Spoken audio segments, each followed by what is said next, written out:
Hey guys, Matt here. Uh, Here to talk about the new Nicolas Cage movie I saw. yeah, I saw. I just got back from the theater a few hours ago. Me and my old friend Pat from high school. We just saw the new movie Ghost Rider: The Spirit of Vengeance. yeah.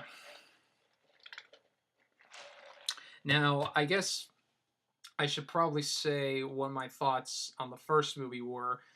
Um, The first movie, it's been a number of years since I saw it. As far as I can remember, the last time I saw it was when it first came in the theater. I don't think I've seen it since then. If I have, I probably don't remember it. Um, the first movie, it is flawed. I'll give it that. Really, its biggest crime is that it's just very mediocre. It's just average at best. you know, uh, I mean, it's not one of the worst movies I've ever seen, and I know a lot of people attribute that, among other movies, to why Nicolas Cage isn't really that good of an actor nowadays. You know, I don't really think he's to blame for this, but I mean, I will give the man credit that he does pick a lot of projects that a lot of other people probably wouldn't. Movies like of course, The Wicker Man. you bitches. Killing me won't bring back your goddamn honey. oh, God. But anyway, on to Spirit of Vengeance. First and foremost, I should probably warn you that this review may contain spoilers. So if you're at all interested in seeing this movie and you don't want to have it spoiled for you, you can just stop the video right now. Uh, But if you have seen it, then continue watching. Or if you just want to hear me ramble about this movie, then why not? Okay, I really liked it. I loved Spirit of Vengeance. It was really, really good. I'd actually say I would like to say it's better than the first one, but technically that's not really saying a whole lot. That's kind of like saying that Star Wars Episode 3 is the best of the prequels. Not really saying a whole lot. Um, so anyway, the plot of the movie is first of all, I should mention this movie is directed by Neville Dean and Taylor, who were the guys behind the Crank movies, which I also really loved. And you can definitely see their style in this movie, the way that it's shot and framed and whatnot. Anyway, so the plot of the movie is it's after the events of the first one, and Nick Cage has been hiding out in Eastern Europe, trying to keep inside of him, excuse me, this demon that he essentially has inside of him. He wants to try and control the writer, essentially. What happens is he's approached by this guy played by Idris Elba, I believe is his name. For those of you who don't know who he is, I think he was like the guardian of the bridge from Thor. I know he was in Thor, but I don't exactly remember what his character, who he was in that movie. First off, he's terrific in the movie. He's having a great time in this. You see him like all the time, just with like a little thing of booze, just. Or there's even a part where he takes Nick Cage. I'll probably get into this later, but anyway, he's approached. Nick Cage is approached by this guy, um, basically to like help him protect this child who the devil named Rourke is after. And another thing I should mention, they didn't get Peter Fonda to reprise his role as the devil from the last movie. I don't know why. Maybe he passed on or something. I can't. I don't really know for sure. Oh, and yeah. after we went to go see the movie, we stopped by Taco Bell for some lunch. Yeah. But anyway, uh, so that essentially is the plot of the movie. That Nick Cage is tasked with finding this kid, and the agreement is that if Nick Cage can get this kid, then Idris Elba, I don't know if I'm pronouncing his name right or not, um, can essentially help him help Nick Cage rid himself of the demon inside of him.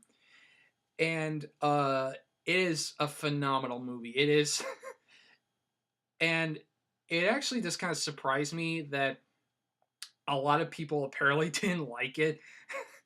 I've checked on like Rotten Tomatoes, and last time I saw it had like a 10% rating. You know what? Add me to that 10%. You know, I really can't see that why anybody wouldn't like this movie. I mean, I thought it was a fun little flick. Um, you know, in terms of what kind of a movie it is, it's a popcorn flick. That's really all it is. It's just a movie made for entertainment purposes. Which Neville D and Taylor are really good at. Case in point, the Crank movies, which I thought were really entertaining. They were just awesome, fun little movies. Plus, you can't go wrong with Jason Statham. Anyway, um, now as far as Nick Cage's performance goes, there are some elements of his performance in it that many people have come to see in a lot of current Nick Cage movies where he's just kind of talking like this, just kind of going through the motions, yeah, I'm in this movie, but there are also some great Nick Cage moments. You know what I mean by that? Like, moments that you would see in like an old school Nick Cage movie, stuff like, Vampire's Kiss, Raising Arizona, Deadfall, Leaving Las Vegas, or even newer movies like Bad Lieutenant. All right, I'm back. Sorry about that. I had some work I needed to do. Anyway, back to Ghost Rider. Okay, where was I before? Oh yeah, on Nick Cage's performance. He's got some quieter moments, but he's also got the crazy, wide-eyed, manic, just those kind of moments. um, let's see. And the movie also is really funny. Like what happens is Nick Cage meets with both the boy that he has to protect and her mother. Who honestly, I really can't believe this woman is his mother, because she looks like she's in her mid-20s. I don't know. Anyway, she's explaining that apparently what happened was she was like caught in like some sort of events. Apparently, um, I should probably explain. The devil has like sent out this guy named Kerrigan, to hunt down these two, like bring the boy to him. And apparently, he and the main girl in the movie, Nadia, I believe is her name, they had like a history together, and supposedly there's like some sort of a big hit that was supposed to like send him for life, but something went wrong, and she was dying. She's like choking on her own blood, and guess who shows up? The devil, to make a deal with her. Yeah, he like restored her to health, but at the cost of her bearing his child. And it's really funny. She explains this whole story, and then Nick Cage just responds with a with a so essentially you're the devil's baby mama. That honestly made me kind of laugh. Um, or there's another part where she's driving like this tow truck that's got Nick Cage's motorcycle, and he's sitting in the back with the kid, and they're just talking, and the kid asks, "So what do you have to do? So what happens when you pee?" And he's like, it's kind of like a flamethrower, and he literally just stands up, just puts his hands to his crotch like this, just goes, and it's like, and it shows like a little clip that was all over the trailer with Ghost Rider basically just pissing out flames, and there's even a part where, hold on, to kind of illustrate it, he's like facing this way, and he looks at the camera like. I just thought that was funny. It's like he's essentially saying to the audience, "Yeah, I know, I'm doing this. Isn't it great?" Oh god. And yeah, to kind of go back to the direction, like I said before, the movie was directed by Neville Dean Taylor, and you can really tell from this movie. If you've seen the Crank movies, then you'll know what kind of movie to go in, what kind of movie to expect with Ghost Rider. Very over the top, almost cartoonish violence and all these really elaborate stunts. Like there's a part where the Ghost Rider like gets into this. I want to say like a crane with like this like big spinning uh disc or whatever. I don't really know what it's called. And he like like it like sorry, he puts like his essence into it, and it just like erupts into fire, and he's just like just using it to smash so many bad guys with it. It's great. um he's also got some pretty good one liners, like there's a part where he grabs this guy, he's like, "I'm sorry, did that looked like it hurt." And I also have to talk about the look of Ghost Rider. In the first movie, he did look pretty badass, but I don't know. In this one, it looks a hell of a lot better. For one, the skull itself, it doesn't look clean like it did in the last movie. This time, it actually looks like it's on fire. Like it's all black and like almost like it's made of ash or something, you know. Um and also like the outfit itself, he's got like a motorcycle jacket on, and it looks like it's burning almost, like bits are starting to like peel off and everything. It looks fantastic. um I actually kind of like how they write with the concept, no pun intended, of him essentially being able to like use his essence to transform things around him. Like the crane, the motorcycle. There's a part where he like takes a truck and like has it on fire almost. um, and there are some really good action set pieces in the movie. Um, I should probably also talk about the 3D, because of course we saw in 3D. Why not? um, I will say, as far as 3D in general goes, that I wasn't too keen on seeing this movie in 3D, just because I was afraid that it would be like the typical kind of 3D you see in a lot of movies nowadays, where it's just trying to create depth between people and like their surroundings, like Avatar, as opposed to like the old school kind of gimmicky 3D that we get, that we don't really get that often, but we do get in some movies like Drive Angry back there. Yeah, bit of a shameless plug-in, I know, for another Nick Cage movie. Um, that's the kind of 3D I like, where stuff is like flying out of the screen, like almost like that. Yeah, see, if this were in 3D, it would look kind of cool. But when I do it, it makes me look like a spaz. And I know I stole this joke from the Nostalgia Critic. What are you gonna do? All right, enough of that. Then the 3D in this, it does sort of have like that atmospheric depth, like an Avatar, but it also definitely has some of the really gimmicky 3D, like when Ghost Rider's like throwing his chain around, you see it kind of coming out into the screen, or like you see like ash, kind of rolling in, or like car parts fly at you. It's pretty fun. um, let's see what else can I say about this movie. Uh, I like I said before, I was a little upset that they didn't get Peter Fonda to reprise his role as the devil, but the guy they got was still pretty good. I actually kind of liked how they kind of do this whole thing where the devil can essentially take whatever form he wants.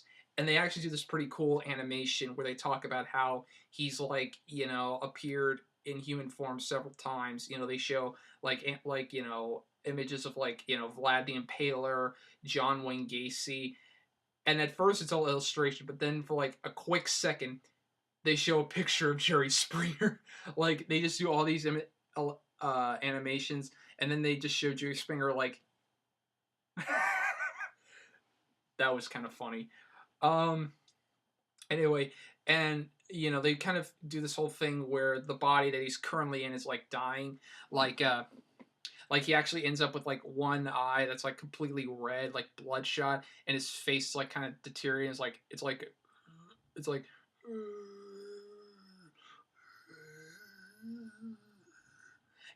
sort of like that. And the whole plan for the devil is he wants to take the kid, who's essentially his son, and transfer his own essence into the boy, so that he has like a new host body because the one he's in is currently dying. I guess in a way it's kind of like the hidden. Yeah. Well, anyway, okay, what else can I really say about it? The movie does sort of contradict the first one in that it was established in the first movie that Johnny would only turn into the Ghost Rider like at night or when he's in darkness, and yet the big climactic end fight of the movie it's in daytime, so it does kind of contradict that. But I don't know, I can kind of let it slide.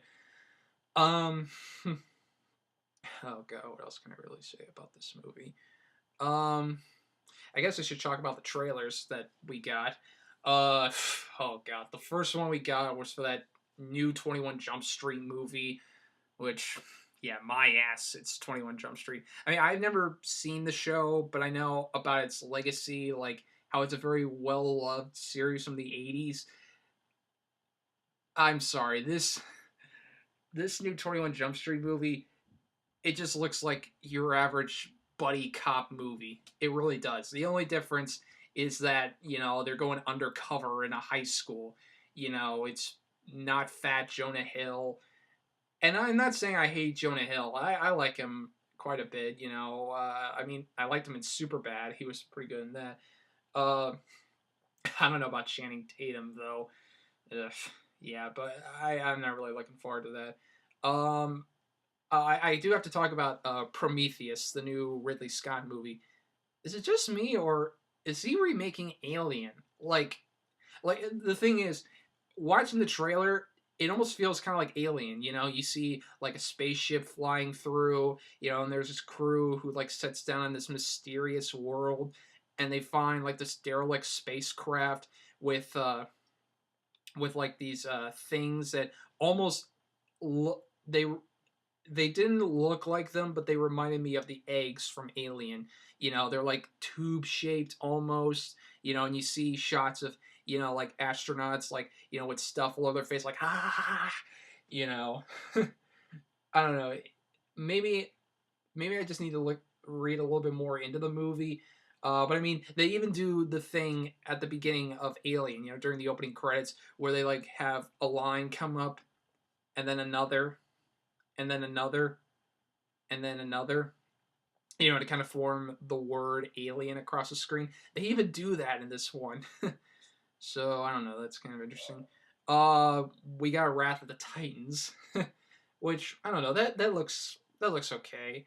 It is kind of weird that they use a Marilyn Manson song in that. Like you see all this big, epic, fight sequences, like these huge monsters, like a cyclops just running through the woods like a big club, just you see like the titans just kind of running around. You see like this one big one just spewing a thing of lava, just you know excuse me, and at the background you hear some of them will do is you. Some of them want to be like you. It's kind of weird. God, what other trailers did we get in the movie? The John Carter Mars. That looks interesting. The Amazing Spider-Man. We got that trailer. I was actually really surprised to see Dennis Leary in the movie. Really, Dennis Leary? That's kind of weird. I mean, I knew like Emma Stone would be in the movie, which is probably the only real reason why I'm gonna go see it because I really like Emma Stone. But yeah, it just um, let's see what I'm trying to. But yeah, I don't really get why they're doing a reboot because Spider-Man 3 wasn't that bad. I mean, I didn't think it was. But whatever. Oh God, what else? What other movies did we get? What other trailers did we get? I think that's really all the trailers we got. I might be missing a few, but to my knowledge, that's really all we got. Oh God, what else can I really say about this movie? Um, uh, I'm trying to think. Um, well, I guess I should probably mention like some of the great Nick Cage moments in this. Like, there's a part where Nick Cage and the girl are like trying to find Kerrigan to like get the kid, and they go to like this underground almost fight club, and they interrogate the guy who runs it, and Nick Cage is like I got this thing inside of me, and it reacts whenever I'm near bad people. And you know what? It's scraping at the door. And unless you tell me where Kerrigan is, I'm gonna let him out. And you see like brief moments where it's like coming out where basically like his eyes are replaced with like these like the holes for eyes that like a skull would have, so you get moments like you know it's honestly really really good. um okay, what else can I really say? um Nothing really else I can say. You know, if you saw the first Ghost Rider movie and you were disappointed by it, go see this movie. I think it's it definitely makes up for the first one, even if it doesn't have Eva Mendes. um, you know, I mean, you don't have to see the first one in order to know what's going on in this movie because they do like a little recap at the beginning. So, and I know and I don't know how well this movie's going over with critics. Um, you know, it might be getting bad reviews, but I can't really say. Um, but all in all, I thought it was a fun movie. If you're a fan of the guys who made this, Noel Dean and Taylor, if you loved the Crank movies like I did, you'll really love this flick. It is basically just a popcorn flick, just a big summer blockbuster. But you know what? It does it really well. I mean, at least I think so. you know, um, that's really all I got about Ghost Rider: Spirit of Vengeance. If you're a little if you're a little worried about seeing it, thinking it's not going to be good, go into it with an open mind. You might have fun with it, like I did. So that's all I really got on the movie. I don't know if I'll be doing vlogs like this again. But you know what? If you want me to do more vlog reviews like this, write me about it and give me some suggestions. So that's all I got. I'm probably just gonna hang out for a bit. I don't really have anything else going on, so that's my thoughts on Ghost Rider. See ya.